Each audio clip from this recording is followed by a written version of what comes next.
Good evening friends, स्वागत है मेरे नए यूट्यूब चैनल पे जिसका नाम है क्लास पे क्लास। आज मैं हाजिर हूँ आपके साथ एक नया टॉपिक लेके, मौर्य वंश। आज मैं आपको मौर्य वंश के बारे में बताऊंगा और मौर्य वंश के राजाओं के बारे में बताऊंगा। चलिए ज़्यादा टाइम वेस्ट ना करते हुए आज का टॉपिक स्टार्ट करते हैं। जैसे आपकी बोर्ड में देख सकते हैं कि लिखा हुआ है मौर्य वंश। मौर्य वंश का संस्थापक कौन था? चंद्रगुप्त मौर्य। मौर्य वंश का संस्थापक कौन था? चंद्रगुप्त मौर्य। और उसने किस सन से किस सन तक राज किया? 323 ईस्वी से ईस्वी पूर्व से 298 ईस्वी पूर्व। ईस्वी पूर्व मतलब जो ईसा मसीह के जन्म से पहले का जो काल होता है उसको क्या कहते हैं? ईस्वी पूर्व। जो ईसा मसीह के जन्म से पहले काल होता है उसको क्या कहते हैं? ईस्वी पूर्व। यानी कि चंद्रगुप्त मौर्य कब के हैं? ईसा मसीह के जन्म से पहले के। और मौर्य वंश का संस्थापक कौन था? चंद्रगुप्त मौर्य। और चंद्रगुप्त मौर्य को ही पहला राष्ट्रीय शासक कहते हैं। चंद्रगुप्त मौर्य को क्या कहते हैं? पहला राष्ट्रीय शासक कहते हैं। भारत देश का पहला राष्ट्रीय शासक की संज्ञा दी। पहला राष्ट्रीय शासक किसको कहा गया है? चंद्रगुप्त मौर्य को। और चंद्रगुप्त मौर्य को कहा गया है? चंद्रगुप्त मौर्य को पहला राष्ट्रीय शासक कहा गया है। चंद्रगुप्त मौर्य के गुरु का क्या नाम था? चाणक्य। चंद्रगुप्त के मौर्य के गुरु का क्या नाम था? चाणक्य। चंद्रगुप्त मौर्य के गुरु कौन थे? चाणक्य। चाणक्य कौन थे? चंद्रगुप्त मौर्य के गुरु।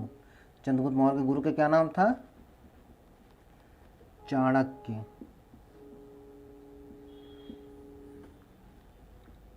इसके बाद आता है चंद्रगुप्त मौर्य ने किस सन से किस सन तक क्या राज किया? चंद्रगुप्त मौर्य ने 323 ईस्वी पूर्व से 298 ईस्वी पूर्व तक शासन किया। चंद्रगुप्त मौर्य ने 323 ईस्वी से 298 ईस्वी पूर्व तक क्या किया? शासन किया। इसके बाद चंद्रगुप्त मौर्य के दरबार में एक राजदूत आए थे। उनका क्या नाम था? चंद्रगुप्त मौर्य के दरबार में एक राजदूत आए थे जिनका नाम था मेगस्थानीज। क्या था? मेगस्थनीज। मेगस्थनीज। ये कौन? ये यूनानी राजदूत थे। क्या थे ये? यूनानी राजदूत थे। मेगस्थानीज थे। ठीक है। चंद्रगुप्त के मौर्य के जो राज दरबार में जो राजदूत बन के आए थे वो कौन आए थे? मेगस्थानीज। और मेगस्थानीज क्या थे? एक यूनानी थे। इन्होंने ही इंडिका नामक पुस्तिका की रचना की थी। इन्होंने इंडिका नामक किताब लिखी थी। इन्होंने क्या लिखी थी? इन्होंने मेगस्थानीज ने इंडिका नामक किताब लिखी थी जिसमें चंद्रगुप्त मौर्य के शासन का वर्णन किया गया। इसके बाद चलिए, तो ये बात हो गई मौर्य वंश चंद्रगुप्त मौर्य की। इसके बाद इनका पुत्र कौन हुआ? इनका पुत्र हुआ बिंदुसार। इनका पुत्र कौन हुआ? बिंदुसार। इनका पुत्र कौन हुआ? बिंदुसार, जिसने किस सन से किस सन तक राज किया? 298 ईस्वी पूर्व से 273 ईस्वी पूर्व। इसने किस सन से किस सन तक राज किया? 298 ईस्वी पूर्व से 273 ईस्वी पूर्व। और इसका उपनाम क्या था? इसका उपनाम था अमित्रोचेटस। इसका उपनाम क्या था? अमित्रोचेटस। अमित्रोचेटस का मतलब, इसका उपनाम क्या था? अमित्रोचेटस। अमित्रोचेटस का क्या मतलब है? शत्रुओं का नाश करने वाला। शत्रुओं का नाश करने वाला। अमित्रोचेटस का क्या मतलब होता है? शत्रुओं का नाश करने वाला।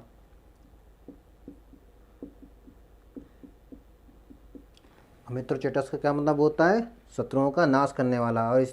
और बिंदुसार अपने जीवन के अंतिम काल में आजीवक संप्रदाय को अपना लिया था। बिंदुसार ने क्या किया था अपने अंतिम समय में?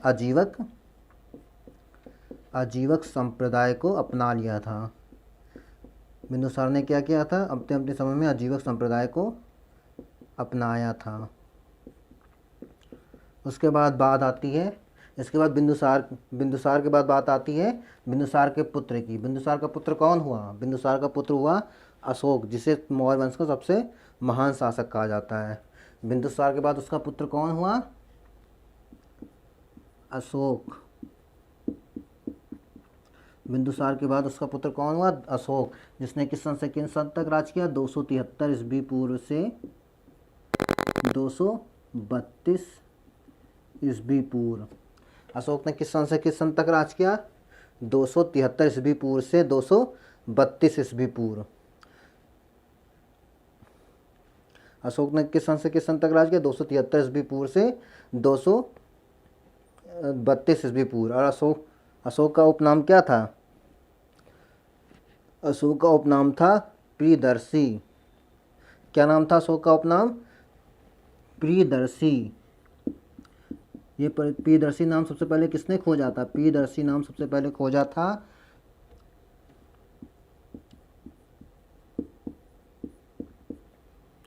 प्रियदर्शी नाम पहले सबसे पहले खोजा था जेम्स प्रिंसेप ने। जेम्स प्रिंसेप ने। कब खोजा था? 1837 में। 1837 में जेम्स प्रिंसेप ने अशोक के एक शिलालेख की खोज की थी, जिसमें उनका क्या नाम मिला था? प्रियदर्शी। प्रियदर्शी का क्या मतलब होता है? प्रियदर्शी का मतलब होता है सुंदर सुंदर चेहरे वाला राजा। प्रियदर्शी का मतलब क्या होता है? सुंदर चेहरे वाला राजा। चलिए अभी अशोक के बारे में अभी आगे और बात करेंगे।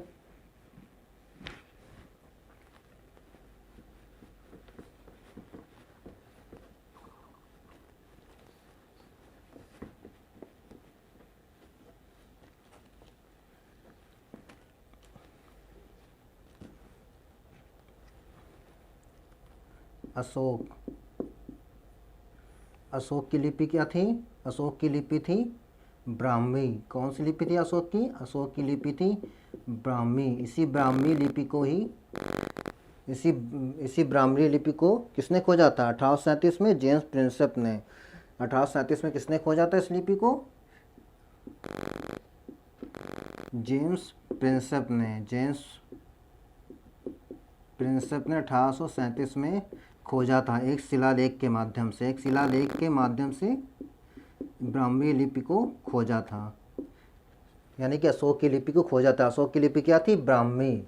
1837 में किसने खोजा था? ये जेम्स प्रिंसेप ने, एक शिलालेख के जरिए। और इन शिलालेखों के अध्ययन को क्या कहते हैं? इन शिलालेखों के अध्ययन को कहते हैं ईपी इस शिलालेखों के अध्ययन को कहते हैं ईपीग्राफी। शिलालेखों के अध्ययन को क्या कहते हैं? ईपीग्राफी क्या कहते हैं? शिलालेखों के अध्ययन को क्या कहते हैं?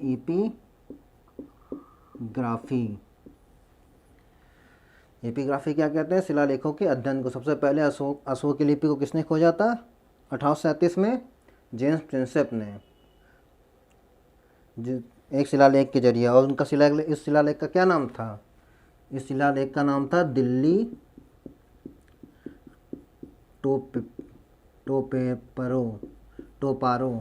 दिल्ली टोपारो नाम का एक शिलालेख था, जिसके जरिए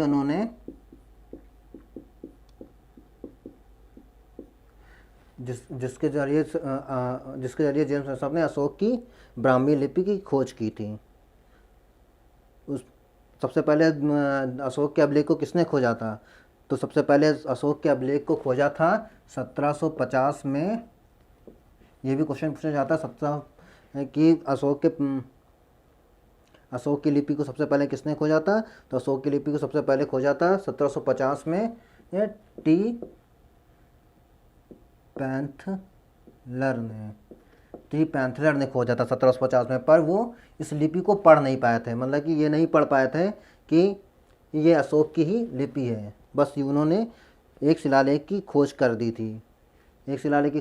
थी, पर वो पढ़ नहीं पाए थे। इस शिलालेख को वो पढ़ नहीं पाए थे। पढ़ा किसने था सबसे पहले था जेम्स प्रिंसेप ने। कब पढ़ा था? 1837 में। और उनके शिलालेख का क्या नाम था? जेम्स प्रिंसेप ने जिस शिलालेख को पढ़ा था, दिल्ली टोपोरा शिलालेख। ठीक है। और इसी शिलालेख में, दिल्ली टोपोरा शिलालेख में ही अशोक का नाम प्रियदर्शी पाया गया। अशोक का नाम क्या पाया गया? प्रियदर्शी। पहले अशोक का नाम अशोक नहीं पढ़ा गया था। दिल्ली टोपोरा अभिलेख में क्या पढ़ा गया था? प्रियदर्शी। क्या पढ़ा गया था? प्रियदर्शी। और प्रियदर्शी का मतलब क्या होता है? सुंदर चेहरे वाला राजा। पहले प्रियदर्शी का मतलब होता है सुंदर चेहरे वाला राजा, यानी कि 1837 में जो खोज की थी जेम्स ने ब्राह्मी लिपि की, उसमें अशोक का क्या नाम पड़ा गया था, उसमें अशोक का नाम पड़ा गया था प्रियदर्शी। उसमें अशोक का नाम अशोक नहीं पड़ा गया था, क्या पड़ा गया था पहले, प्रियदर्शी। प्रियदर्शी का क्या मतलब होता है, सुंदर चेहरे वाला राजा। उसके बाद अशोक का नाम अशोक कब पड़ा गया, अशोक का नाम अशोक पढ़ा गया 1915 में। 1915 में कौन से अभिलेख में, मास्की, एक मास्की अभिलेख है, उसमें उसमें क्या पढ़ा गया, अशोक का नाम अशोक पढ़ा गया। अशोक का नाम अशोक सर्वप्रथम कब पढ़ा गया, 1915 में मास्की अभिलेख में। सर्वप्रथम अशोक का नाम अशोक कब पढ़ा गया, 1915 में मास्की अभिलेख में। उसके बाद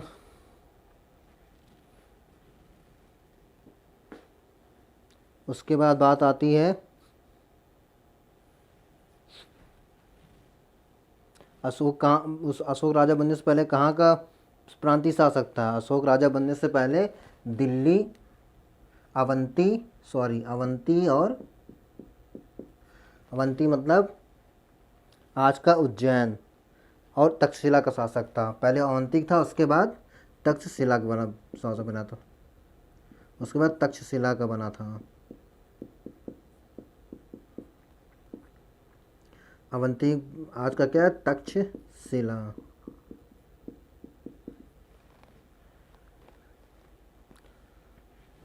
उसके बाद अशोक के कितने शिलालेख हुए, अब तक अशोक के 16 शिलालेखों की खोज की जा चुकी है। अशोक में कितने शिलालेखों की खोज की जा चुकी है, 16। कितने शिलालेखों की खोज की जा चुकी है, 16 शिलालेखों की खोज की जा चुकी है अब तक अशोक के कितने शिलालेखों की खोज की जा चुकी है, 16 शिलालेख। और इसका सबसे महत्वपूर्ण शिलालेख कौन सा है, 13वां शिलालेख। क्यों महत्वपूर्ण है, अशोक का 13वां शिलालेख क्यों महत्वपूर्ण है, क्योंकि अशोक के 13वें ही शिलालेख में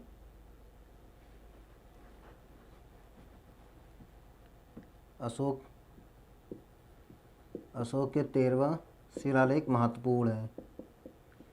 क्यों महत्वपूर्ण है, क्योंकि इसी शिलालेख में अशोक के द्वारा किए गए युद्ध कलिंग का वर्णन है। अशोक के द्वारा कौन सा युद्ध किया गया था, कलिंग युद्ध। इसी शिलालेख में कलिंग युद्ध का वर्णन है। किस युद्ध का वर्णन है, कलिंग युद्ध का वर्णन है। और ये कलिंग युद्ध कब हुआ था,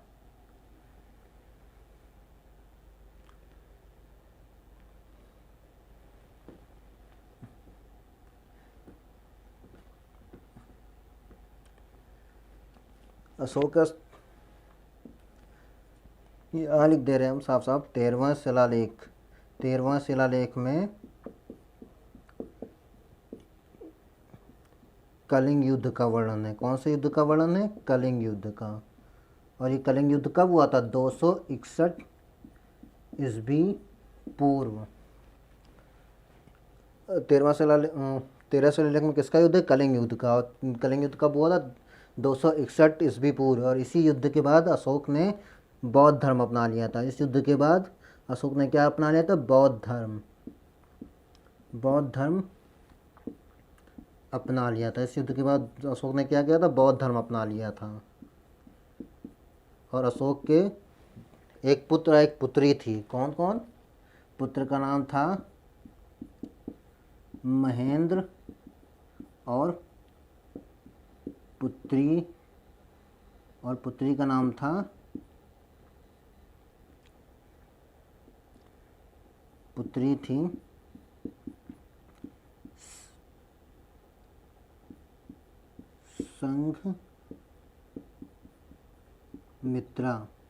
संघमित्रा और महेंद्र दोनों को इन्होंने क्या किया था, श्रीलंका भेजा था बौद्ध धर्म के प्रचार के लिए। अशोक ने क्या किया था, बौद्ध धर्म के प्रचार के लिए श्रीलंका भेजा था अपने पुत्र और पुत्री को।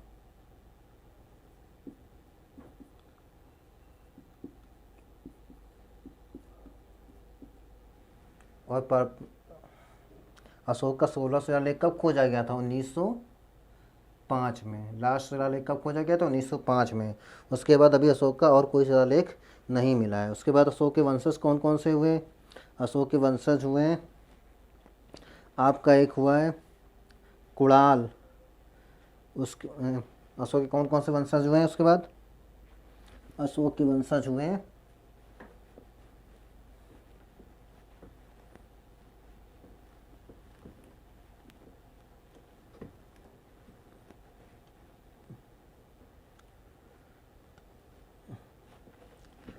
अशोक के कौन से वंशज हुए?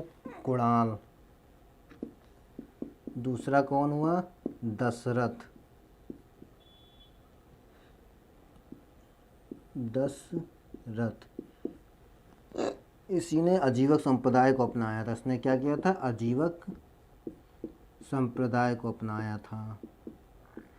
एक अजीवक संप्रदाय किसने अपनाया था? पहले तो बिंदुसार ने अपनाया था, दूसरे किसने अपनाया था? दशरथ ने। उसके बाद एक हुआ संपत्ति।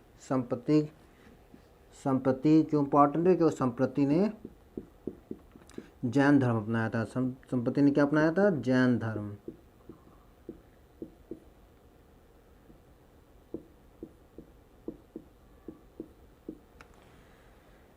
एक चीज़ छूट गई है इसमें कि बिंदुसार के राज दरबार में कौन राजदूत आया था? बिंदुसार के राज दरबार में कौन राजदूत आया था? डायमेकस। बिंदुसार के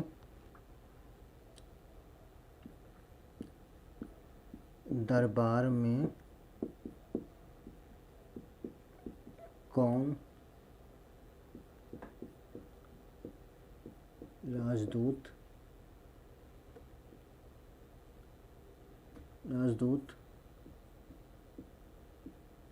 बनकर आया था? कौन बन के आया था? डायमेकस कहाँ का था? डायमेकस सीरिया का राजदूत था। कहाँ का था? सीरिया का राजदूत था। डायमेकस कहाँ का राजदूत था? सीरिया का राजदूत। अब आप लोग को अभिलेखों के बारे में बता देते हैं। जैसा कि आप जानते ही होंगे, अभिलेखों के अध्ययन को पहले हम बता चुके हैं कि अभिलेखों के अध्ययन को क्या कहते हैं? एपिग्राफी। अभिलेखों के अध्ययन को क्या कहते हैं?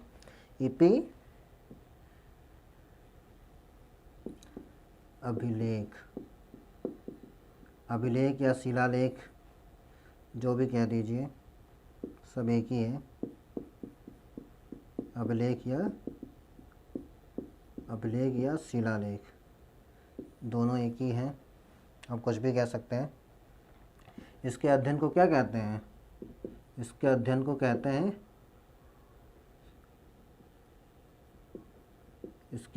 कहते हैं एपिग्राफी। एपिग्राफी किसके अध्ययन को कहते हैं? शिलालेखों के अध्ययन को। शिलालेखों के अध्ययन को क्या कहते हैं? एपिग्राफी। और सबसे पहला शिलालेख किसका खोजा गया था? सबसे पहला शिलालेख खोजा गया था अशोक का। पहला शिलालेख किसका खोजा गया था? सबसे पहला शिलालेख खोजा गया था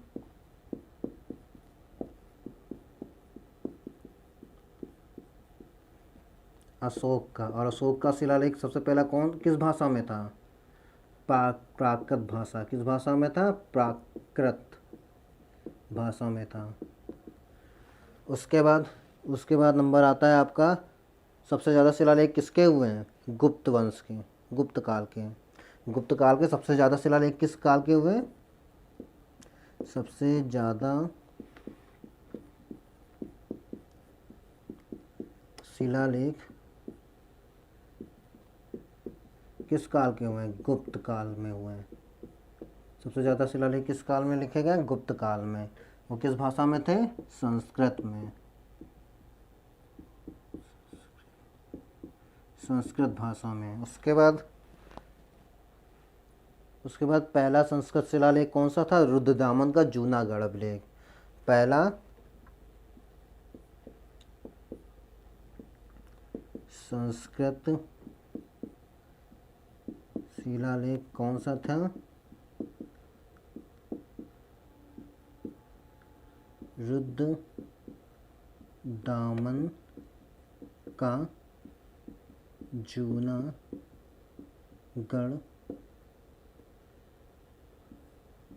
अभिलेख।